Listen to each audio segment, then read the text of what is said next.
Good evening, everyone. It's 8:49 p.m. Eastern Time, July 31st, 2022.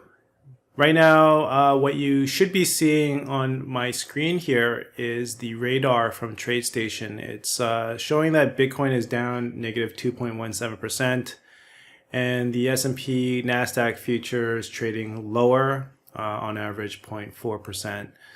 With the Russell down 0.59%. You can see on the middle of the screen, there's a 30-minute chart window showing the futures for the S&P, Nasdaq, and Bitcoin. They've essentially kind of pulled back to the UTL, and actually Bitcoin is gapped down, leaving a gap open at 23,891. It seems like Bitcoin is kind of leading the market. It's actually kind of acting like an accelerator. So whenever Bitcoin trades lower, it kind of gives a sense that the markets are going to generally trade lower, meaning that Monster and Coinbase, which were trading slightly higher on Friday, especially Monster, not sure about Coinbase, they will move in the direction that Bitcoin is moving, which will probably be lower by Monday. This Monday, specifically this coming Monday, August 1st, is a civic holiday, so the Canadian markets are going to be closed, which means that the US markets has an opportunity to flex, meaning that tomorrow could be a bullish day for the US equities. However, when just what I just said previously, Bitcoin is trading lower at negative 2.19, so that might be a bit of a headwind for the U.S. equities. Some stocks may move higher, and some stocks may move lower. I'm not really sure, but if I had to take a guess which one I want to keep my eyes out on, well, for example, missed the Tesla trade here. That kind of sucked because it had that daily long algorithm trigger on that bull flag. So the bull flag moved up and then creating that pull, and then it flagged right down to the 6-day moving average on that nasty, I think it was Monday or Tuesday, and then broke out of that wedge moving toward the 200-day moving average. So that was a really tricky with that BLT. So we all know what a BLT is. I mean, we totally missed out on that. But yeah, now it's extended right up against this major resistance level. That's the 200-day moving average. We saw last week Apple busted right through that level, leaving a gap open. So you know, it was long back here in July 5th, and it started to trend pretty choppy. I mean, there was a lot of craziness like along the way, but ended up breaking through the 200-day moving average. Now I don't know what Tesla's going to do in this case. It's a bit extended, and Apple's also left a gap open. So I'm guessing that the market's going to try to relax sometime after Tuesday. So I'd be a little bit careful again. I was conservative going into the Jay Powell and earnings. That was the not correct position, right? The bias, you should have been long, but I've chosen to take a conservative approach, still maintaining a more bullish outlook. My current position is in NVIDIA right now, and NVIDIA, you can see that it's kind of bull flagging here back on the Pelosi. I think Pelosi started picking up positions around here, okay? And then the report was released with data, I think some sort of Congress bill about chip making, whatever. They're making potato chips these days in the States. So those potato chips was going to provide incentives for those companies to build the chip factories in the United States. But then something happened. Okay, I'm not sure exactly what happened, but the algorithm went from a short position, that's the red color, and then is transitioned into a neutral color. And we did pick up, I think on Friday, before that, when was the last Friday before I made this move here? That was, yeah, July 15th. We picked up July 15th on that doji, on a TGIF, trying to make a move up to this UTL. And then the algorithm closed its sell short position and now transitioned into a neutral. Okay, and then we had a nasty pullback along with Tesla and everything else dumping. I think Coinbase on that day was dumping 20%. And then it bounced off, and now we got a position on Friday, having bought the 30-minute TTM squeeze on Friday, closing half of my position. I didn't want to take full risk over the weekend because we could get a bit of a pullback. But if this for this current setup in NVIDIA, if it is able to break out, I think AMD has earnings on Tuesday. I'm guessing that there's another leg up here, and I would assume that that would be using a Fibonacci extension tool. If I assume that that's wave one,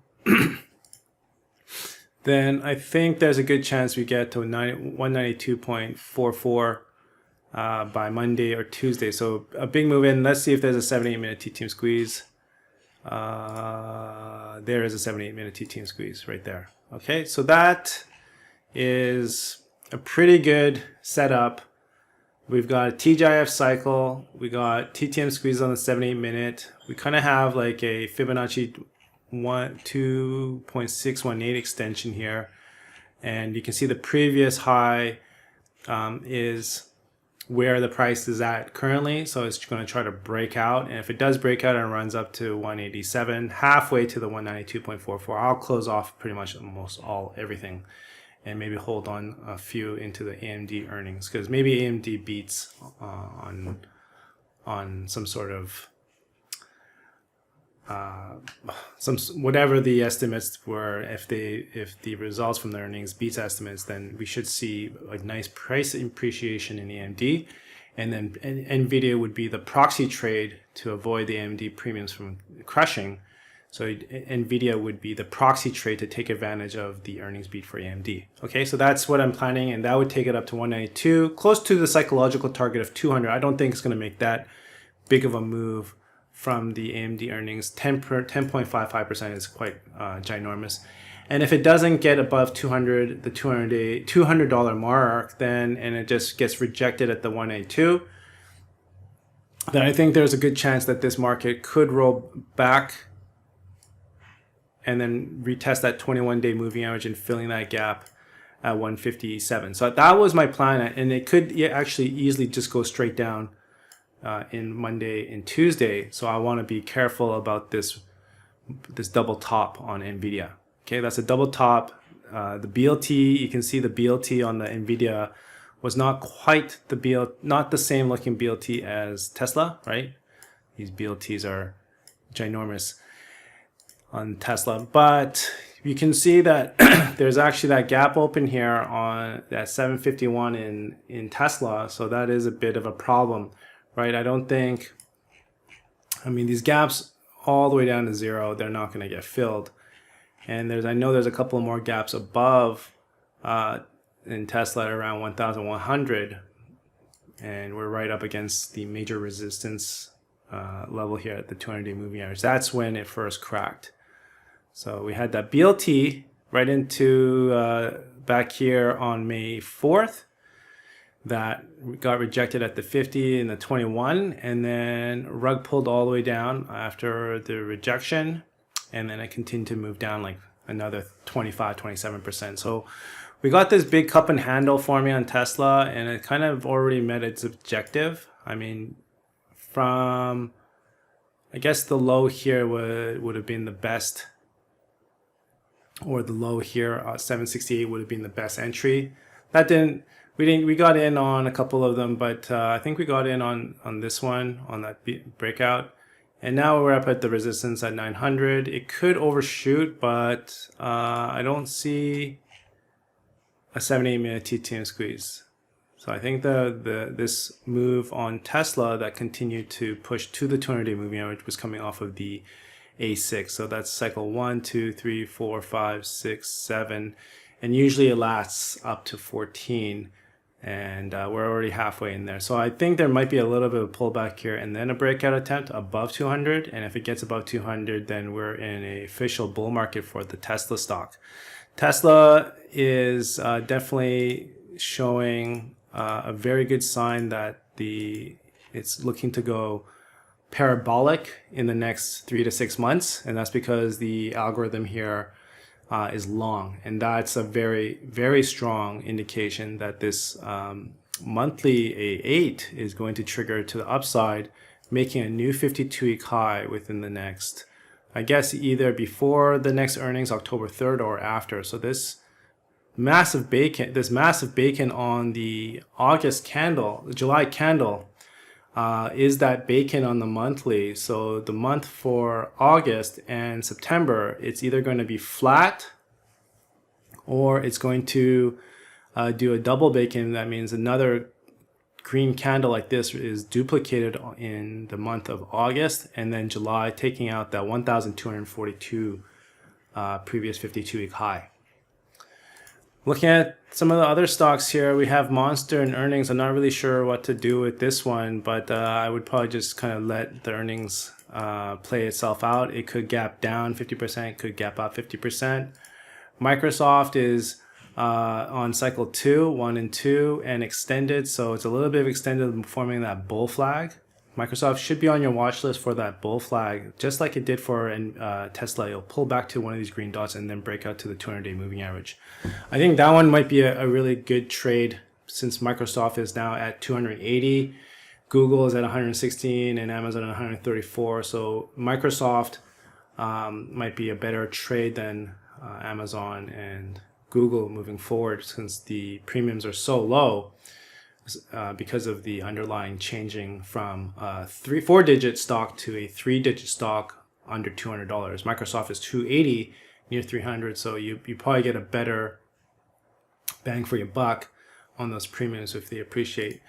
Metaverse is in trouble, so but it does have some pretty nice little gaps on if the markets start to pull up and trade in a bullish manner. But right now the path of these resistance is lower. There is a possible mean reversion to fill that gap at 162. That's possible. Shopify is it's a very volatile stock. It moves like 10-15% per day, but it's almost trading at a penny stock level. So this is something that we will probably stay away from. Also Roku, disastrous, but that's not too bad. It could mean revert moving back to the 6-day moving range from 81. I was looking at the $75 calls for next week. I don't think it's going to fill that gap in 1 week, but there is an opportunity for a gap fill, just to keep that in mind. Netflix is got a massive gap, and actually what I'm thinking is if there happens to be a 7-8 minute T-team squeeze, which there is, and then there's some sort of news that's kind of bullish for Netflix, then what I think is going to happen is obviously the sell short position in Netflix is still in a sell short position, and it's flagging here with an ideal trade setup on the daily, which is a pretty big deal. So what's going to happen here is if it continues to consolidate and the Darvas channels stay tight, right, within a 229 and 211 range, and it trades like that above the 6 and 8-day moving average, we're going to probably see a big breakout into the next FOMC, and that's probably going to run it up to 336. So this is a pretty good opportunity to start looking to get into Netflix for that big move, and it could happen. I think there's going to be one big move this week because of the 78 minute, so we'll have to see how the pre-market moves, but that looks like a very nice looking gap fill. And on the 2D, got a doji, BLT doji that could push it up to 243 to 250, the top lower end of that gap at 248. On the 3D, so on the 3D, it looks like it's trying to push out, squeeze out of that sell short position and tag that 266 UTL. Weekly BLT, so that's actually getting me a little bit interested in Netflix. That weekly BLT implies that this 22%, so I would say a 10% move to 22% move, that would be the BLT, and that would push price from up to 276. So that's actually not a bad looking trade setup. It looks like a short squeeze because all the algorithms in different time frames are in a sell short position. So I think the algorithms are going to try to squeeze out of that position in the sell short, which it's currently doing on the 2D because it's neutral, right? And then you got that doji. And then, yeah, I think I'm going to be focusing on Netflix. Google had a big earnings beat, so with lower guidance and results for earnings, but they left a gap here open. So it might just leave that gap open and start running up to the 200-day moving average at 130. Boeing as well, it took a long position on the daily a while ago and it's trending so far, and it looks like it also wants to tag the 200-day moving average at 181. Amazon broke out 15% on earnings. It still has some room left to fill that gap at 140, making me believe that there's still more upside in the market. And Apple left a gap open, and I think it might just run and fill that gap at 174. So that would be a pretty close to its 52-week high.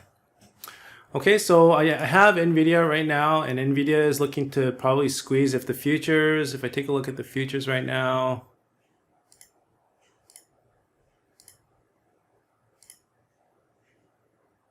Yeah, it's trading lower, so we'll see how the pre-market opens up on Monday. But it is expected that the markets are trading higher or a bit bullish on Monday on low volume. And then Tuesday, we could get a turnaround Tuesday. I am particularly interested in the Netflix for a move up to 276. That might happen this week because of the BLT setup on the weekly.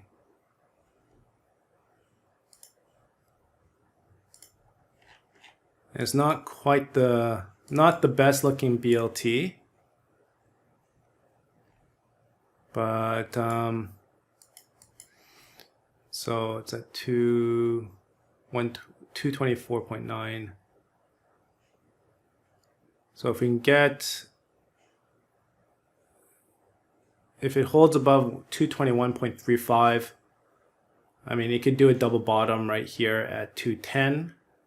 If it opens up, so my plan here for Netflix is if it opens up 225 on Monday, and then all of a sudden it pulls back pretty hard fast within the first 30 minutes, 30 to 60 minutes, and it pulls back to 211, then you're going to see a big red bar right here at the bottom of 212 from the previous week. That's where I will buy contracts for, not this week, for next week, and then watch the price try to push back up to form a doji on Monday. And then Monday into Tuesday, it's pretty much all upside, right? We're looking for upside to start forming the tomato on that BLT setup. Okay, so the conditions is it's got to open up at least in the upper quadrant of the previous week candle, at least 222 to 223. If it opens up lower, say 220.90, I'm not taking it, and the BLT is going to probably not work out and just trade sideways for a little bit. All right, so thank you for your time, and I'll see everybody tomorrow morning.